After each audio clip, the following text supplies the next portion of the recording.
India democratic student organisation ಮಾತಾಡ್ತಾ ಇರುವಂತದ್ದು. ಇದೇ ಮಾರ್ಚ್ 6ನೇ ತಾರೀಕು ರಾಜ್ಯ ಮಟ್ಟದ ಒಂದು ಪ್ರತಿಭಟನಾ ಸಭೆ ಮಾಡ್ತಾ ಇದೀವಿ. ಇವತ್ತೇನು ವಿದ್ಯಾರ್ಥಿಗಳಿಗೆ ಒಂದು ಡೆಮೋಕ್ರೆಟಿಕ್ ರೈಟ್, ಪ್ರಜಾತಾಂತ್ರಿಕವಾಗಿ ಸಿಗ್ಬೇಕಾದಂತಹ ಸ್ಕಾಲರ್ಶಿಪ್ ಅಂದ್ರೆ ವಿದ್ಯಾರ್ಥಿ ವೇತನ ಸಿಗ್ತಾ ಇಲ್ಲ.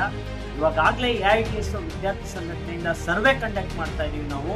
ಇವಾಗಲೇ ನಮಗೆ ಮಾಹಿತಿ ಬಂದ ಪ್ರಕಾರ 23, 24 ಹಾಗೆ 24, 25ನೇ ಸಾಲಿನ ವಿದ್ಯಾರ್ಥಿ ವೇತನ 80ರಿಂದ 90% ಅಷ್ಟು ವಿದ್ಯಾರ್ಥಿಗಳಿಗೆ ಬಂದಿಲ್ಲ. ಅದರಲ್ಲೂ ಕೂಡ ಮೆಡಿಕಲ್ ಆಗಿರ್ಬೋದು, ಇಂಜಿನಿಯರಿಂಗ್ ಆಗಿರ್ಬೋದು, PG ಓದ್ತಾ ಇರುವಂತ, ಡಿಗ್ರಿ ಓದ್ತಾ ಇರುವಂತ ವಿದ್ಯಾರ್ಥಿಗಳಿಗೆ ಇದು ಸಮಸ್ಯೆಯಾಗಿ ಕಾಡ್ತಾ ಇದೆ. ಇವಾಗಲೇ DBT ಡೈರೆಕ್ಟ್ ಬೆನಿಫಿಟ್ ಟ್ರಾನ್ಸ್ಫರ್ ಅಂತ ಮಾಡಿ ಎಷ್ಟೋ ಜನ ವಿದ್ಯಾರ್ಥಿಗಳಿಗೆ ಇದು ಅಕೌಂಟ್ಗೂ ಕೂಡ ಬರ್ತಾ ಇಲ್ಲ.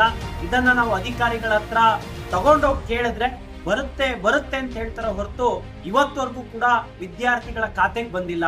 ಹಾಗಾಗಿ ನಾವು ಮಾರ್ಚ್ 6ನೇ ತಾರೀಕು ಬೆಂಗಳೂರು ಚಲೋ ಮಾಡ್ತಾ ಇದೀವಿ. ರಾಜ್ಯ ಸರ್ಕಾರವನ್ನ ಕೇಳ್ತಾ ಇದೀವಿ, ಪ್ರತಿಯೊಬ್ಬ ವಿದ್ಯಾರ್ಥಿಗೂ ಕೂಡ ಸ್ಕಾಲರ್ಶಿಪ್ ಸಿಗಬೇಕು. ಅದು ಅವರ ಒಂದು ಡೆಮೋಕ್ರೆಟಿಕ್ ರೈಟು, ಮೂಲಭೂತವಾದಂತಹ ಹಕ್ಕು ಅಂತೇಳಿ ನಾವು ಆಗ್ರಹಿಸ್ತಾ ಇದೀವಿ. ಇವತ್ತು ಈ ಲಿಂಕ್ ಅಲ್ಲೂ ಕೂಡ ಒಂದು ವಿಡಿಯೋದಲ್ಲಿ ಲಿಂಕ್ ಅನ್ನ ಬಿಡ್ತಾ ಇದೀವಿ, ಒಂದು ಗೂಗಲ್ ಫಾರ್ಮ್ ಅನ್ನ ಬಿಡ್ತಾ ಇದೀವಿ. ಇದು ನಮಗೆ ಸರ್ವೆ ಅನ್ನೋದು ಬಹಳ ಇಂಪಾರ್ಟೆಂಟ್.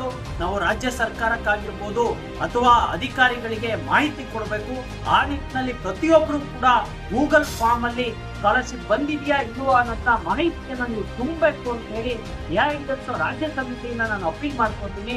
ಹಾಗೇನೆ ಮಾರ್ಚ್ 6ನೇ ತಾರೀಕು ಈ ರಾಜ್ಯದ ಪ್ರತಿಯೊಬ್ಬ ವಿದ್ಯಾರ್ಥಿಯು ಕೂಡ ಬೆಂಗಳೂರು ಚಲೋ ಕಾರ್ಯಕ್ರಮಕ್ಕೆ ಬರಬೇಕು. ಎಲ್ಲಾ ವಿದ್ಯಾರ್ಥಿಗಳಿಗೂ ಸ್ಕಾಲರ್ಶಿಪ್ ಸಿಗ್ಬೇಕು ಅಂತ ಹೇಳಿದ್ರೆ ಇದು ಅತ್ಯಂತ ಮಹತ್ವವಾದಂತ ಚಳುವಳಿ ಅಂತ ಹೇಳಕ್ ಇಷ್ಟಪಡ್ತೀವಿ.